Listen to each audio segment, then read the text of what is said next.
पहले हम जाते हैं टेबल पे। तो इंसर्ट पे जाता है टेबल में ये ऑप्शन हमारे खुलते हैं। तो सबसे पहले हम इंसर्ट में टेबल पे क्लिक करेंगे। क्लिक करने के बाद हमारे पास ये ऑप्शन आते हैं, जैसे कि देखा हमने कि नंबर ऑफ़ कॉलम्स हम कोई भी वैल्यू डाल सकते हैं। जैसे कि हमने 5 डाली हुई है, 7 कर लो, 6 कर लो। मान लो हमने कोई वैल्यू डाली 8, तो 8 करने के बाद हमारे पास ये जो रो है वो रो कर सकते हैं। अभी कॉलम विड्थ लिखा हुआ है, ऑटो फिट कंटेंट्स लिखा हुआ है और ऑटो फिट टू विंडो लिखा हुआ है। अब इनका मतलब क्या है तो आगे चल के मैं बताऊंगा। पहले हम करते हैं फिक्स कॉलम विड्थ। तो फिक्स कॉलम विड्थ के ऊपर क्लिक करा तो हमारे पास ये देखो पूरा टेबल आ गया है। अब इसमें मैं आपके बताता हूँ कि टेबल में क्या होता है। कि इंसर्ट टेबल पे हम गए, फिर ऑटो फिट कॉन्टैक्ट्स में अगेन गए। तो ऑटो फिट कॉन्टैक्ट में ओके करते ही देखो ये क्या हो गया, और ये सारे जो टेबल है एक साथ जुड़ गए हैं। जैसे हमने इसको खोलने हैं तो हम ऐसे खोल सकते हैं, इजीली इसको खोल सकते हैं, इसको इजीली खोलते हैं। अब जैसे हम टाइप करते हैं तो हमारा टेबल की जो स्पेस है वो आगे आगे बढ़ती जाती है। जैसे कि हम बढ़ा रहे हैं, देखो ये टाइप होता जा रहा है। तो जैसे हम ज़्यादा टाइप करेंगे तो ज़्यादा स्पेस हो जाएगा, कम टाइप करेंगे थोड़ा कम होगा, बट ये इतना अच्छा नहीं होता। तो हम इसको भी क्रॉस करके इसको डिलीट कर देते हैं। तो इंसर्ट पे जाके हम फिर दोबारा इंसर्ट पे जाएंगे। तो इंसर्ट टेबल पे क्लिक करते हैं। क्लिक करने के बाद हम जाएंगे ऑटो फिट टू विंडो। अब इसमें क्या होता है कि जो आपकी आउटलाइनिंग जो ये आपको मार्जिन दिए हुए हैं, तो इसमें आपको ये टाइपिंग स्पेस होती है। जैसे अगर आप टाइप करके स्पेस डालते हो तो ये आपका जो कॉलम है आगे नहीं बढ़ता। जैसे आप टाइप करते जाओगे तो ये आपका कॉलम भी आगे बढ़ता जा रहा है। ये देखो ऐसे, तो ये बढ़ता जाएगा। जैसे आप हल्का स्पेस दोगे वो आपका निकल जाएगा। तो हम इसको डिलीट करके नया एक और इंसर्ट खोलते हैं। इंसर्ट ऑफ टेबल, ये फिक्स कॉलम, ये बेस्ट रहता है हमारे विंडो के टेबल में, ठीक है। तो हमने 8 कॉलम लिए, फिर से हमने टाइप करके इसको हमने चेक कर लिया। तो टैब में हम 1, दूसरी रो में 2, फिर टैप करके हम तीसरी रो में जाएंगे तो तीसरी रो आ गई। ऐसे ही हम 4, ऐसे ही सारी रोज़ को हम टैब के साथ आगे बढ़ा के 5, फिर 6 लिख देंगे। फिर इसमें हमने कोई बीच में एक कुछ जो नंबरिंग है इसको हमने एक मिस कर दिया, ताकि हम इसको ऐड कर सकें ताकि बाद में, ठीक है। तो हमने इसमें देखो एक मिस किया, 5 के बाद 6 नहीं है। तो हम क्या करेंगे, साइड में जाकर हम इसको बाहर निकाल देंगे कर्सर को। अब जैसे ही हम कर्सर को करेंगे यहाँ पे करेंगे एंटर के बाद देखो हमारा एक स्पेस पूरा आ गया। अब इसमें हम 6 की वैल्यू डालते हैं। तो अब ये 6 की वैल्यू डल गया। ये देखो अब काउंटिंग हमारी पूरी सीरीज़ में हो चुकी है, कोई भी प्रॉब्लम नहीं आई। इजी है, बहुत ही ईजी वर्क है।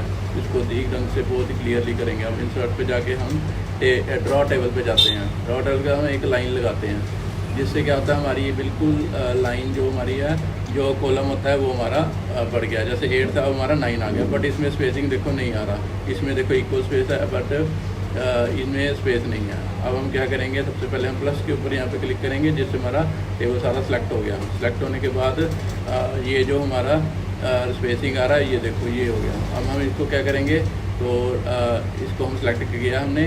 तो सेलेक्ट करने से पहले हम इसको ये इसलिए हम यूज़ करते हैं कि जैसे हमारे पास जेंडर है, जैसे हमने फीमेल और मेल को इधर उधर करना हो, तो हमने कोई भी वैल्यू को इधर उधर करने के लिए हमने इनको ये कर सकते हैं। इसमें जैसे कोई वैल्यू है, इसमें जेंडर फीमेल या कोई भी अपार्टमेंट जो होता है, जो उसकी वैल्यू डालनी होती है, ऊपर एक हेडिंग डालकर और एक इसमें वैल्यू डाल सकते हो, मतलब एक ही वैल्यू इसमें डाल सकते हो। तो ऐसे ही हम काफ़ी सारे इसके अंदर वैल्यू इंसर्ट कर सकते हैं। तो ये स्पेस है जो हम इसको ठीक करना चाहते हैं। तो इसको हम सेलेक्ट करके इसको सेलेक्ट किया हमने। तो उसमें हमने राइट क्लिक करके यहाँ पे एक ऑप्शन आता है, ये देखो, ठीक है। तो सबसे पहले हमारे पास ये ऑप्शन आते हैं, इसमें बहुत सारे, इसको हम यूज़ करके देखेंगे। इसमें आया मर्ज सेल। अब इसका वर्क होता है, तो जैसे ही हमने सेलेक्ट किया था हमने, ये आया मर्ज सेल। मर्ज सेल के ऊपर हम क्लिक करते हैं। इसका मतलब होता है काफ़ी सारे सेल को सेलेक्ट करके उसे एक सेल बनाना। तो हमारा एक सेल बन गया, ये देखिए। तो जैसे ही हमारा एक सेल बन गया तो हमने देखा कि यहाँ पे एक सेल बन चुका है। तो जैसे ही टाइप कर रहे हैं हम, इसके अंदर टाइप करेंगे तो हो जाएगा। अब इस स्प्लिट ऑप्शन का मतलब क्या होता है कि जो हमने डिलीट किए हुए मर्ज किए हुए सेल होते हैं, उसको वापस लेके आने के लिए हम इसको मर्ज सेल को वापस लेके आने के लिए हम करेंगे स्प्लिट सेल। स्प्लिट सेल में देखो नंबर ऑफ़ कॉलम्स लिखा हुआ है, तो हम कॉलम्स को काउंट कर रहे हैं। जैसे हमारे पास आ गई ये 1 2 3 4 5 6, तो हमारे पास शायद 6 कॉलम है। तो हमने 6 कॉलम लिख दिया। हमें रो काउंट करने की जरूरत नहीं, हमने सिर्फ एरो पे क्लिक करना है। तो हमारा देखो टोटल 6 रोज़ आ गया। जैसे ही हम ओके करेंगे तो हमारी लाइंस थोड़ी बिखर जाएगी, जिसको हमने स्ट्रेट करने के लिए हमारे पास ऑप्शन आते हैं। तो देखो हमारी लाइनें बिल्कुल साइड में बिल्कुल क्लियर नहीं आ पा रही है। तो हम इसको लाइन को बिल्कुल करने के लिए हम प्लस पे क्लिक करेंगे, जिससे हमारा टेबल पूरा सेलेक्ट हो गया। अब सेलेक्ट करने के बाद हम बीच में कहीं भी राइट क्लिक करेंगे, यहाँ पे ऑप्शन आता है डिस्ट्रीब्यूट रो, डिस्ट्रीब्यूट कॉलम इवनली। तो देन हमने किया तो बूम गाइस, यहाँ पे हमारा लाइन सारा टेबल की लाइंस हमारी बिल्कुल सेट हो गई हैं, बिल्कुल बराबर हो चुकी हैं। जो हमारी छोटी थी वो बड़ी थी, बड़ी थी वो छोटी, मतलब बिल्कुल हमारी इक्वल हो चुकी हैं। ठीक है, जो जो हमने स्पेस दिया था वो हमारी पहले देखो ऐसे था, फिर हमने अंडू करा, फिर हमने करा डिलीट स्प्लिट सेल से हमारी अगेन वापस आएगी। देखना फिर से हम कर रहे हैं अगेन। तो जैसे नंबर ऑफ़ कॉलम पे क्लिक करा 6 और नंबर ऑफ़ रोज में करते हैं हम ओके 3। तो जैसे हमने 3 ही डाला, तो देख सकते हो आप कि एग्जाम्पल हमारा पहले हमने 6 डाला था, तो हमारी जो रोज थी हमारी बिल्कुल सही थी। अब हमारी कैसे आ गई, जैसे मैंने अंडू कर देता हूँ, 2 बारी हो गया।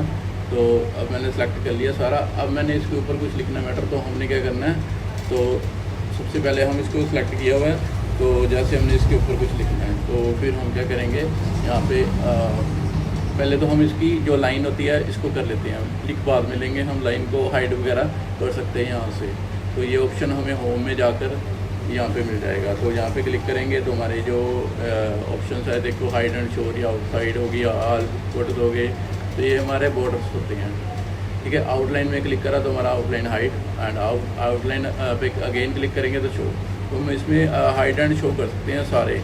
आप इसमें बहुत सारा कर सकते हैं, इसको बहुत जल्दी से चेक करना और इसमें बताना, ताकि आप इसमें सब पूरा काम कर सकें ईजिली। तो उसके बाद हमने बॉर्डर एंड शेडिंग के ऊपर दोबारा क्लिक करके हम चलते हैं यहाँ पे। हम इसमें कलर लाइंस भी कर सकते हैं, जैसे हमने रेड कलर लिया, देन ओके करने से पहले हम देखेंगे, पहले यहाँ पे हम ये भी चेंजिंग कर सकते हैं जो कि हमारा होता है। इसमें जो लाइन की थिकनेस होती है हम भी चेंज कर सकते हैं, ऊपर से डिज़ाइन कर सकते हैं। तो लाइन की थिकनेस मैंने कर दिया 3 ओके करने के बाद देखो हमारी जो लाइन्स है, हमारी जो लाइन्स है, अब इसको हम नॉर्मल भी कर सकते हैं। ये देखो 1/4 पे करके मैंने किया तो हमारा आ गया। तो जैसे ही हमने यहाँ पे क्लिक करा, हमने लाइन जो रेड है इसको हम ब्लैक करना चाहेंगे तो ब्लैक भी कर सकते हैं। उसके बाद ओके कर दिया, हमारा जो टेबल की लाइंस है वो हमारी लाइंस सारी ब्लैंक होगी। उसके बाद ये जो लाइन आ रही है हमारी, और इसको हम सेट कर लेंगे ताकि हम इसके ऊपर ईजिली लिख सकें।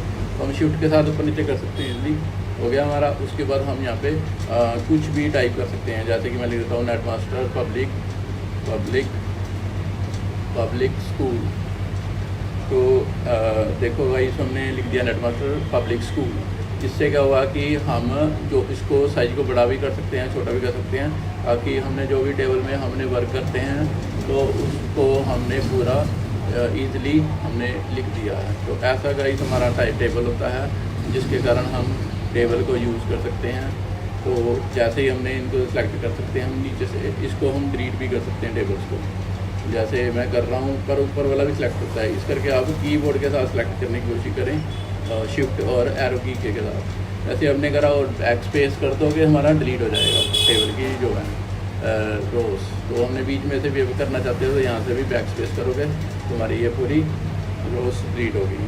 तो ऐसे ही हम भी अंदर कॉलम को भी डिलीट कर सकते हैं। इसके लिए हमने दो कॉलम सेलेक्ट किया और राइट क्लिक करा और मर्ज कर दिया। मर्ज करने के बाद हमने फिर से राइट क्लिक करके फिर से वापस से कहते हैं अंडू करके, फिर से मैंने मर्ज कर रहा हूँ। तो मर्ज सेल करके ये मेरा हमारा एक डिलीट हो गया। तो उसको स्प्लिट सेल करके हम इसको वापस लाने की कोशिश करेंगे, बट हम नहीं करेंगे। इसमें कॉलम करेंगे और रोज हमारी जितनी भी होगी हमारी 5। तो ओके, ये देखो 5 हमारा पूरा हो गया। हम अब सारा सेलेक्ट करके हम राइट क्लिक करके डिस्ट्रीब्यूट कॉलम इक्वली कर सकते हैं, जिससे हमारी जो स्पेसिंग है कॉलम की इक्वल हो चुकी है।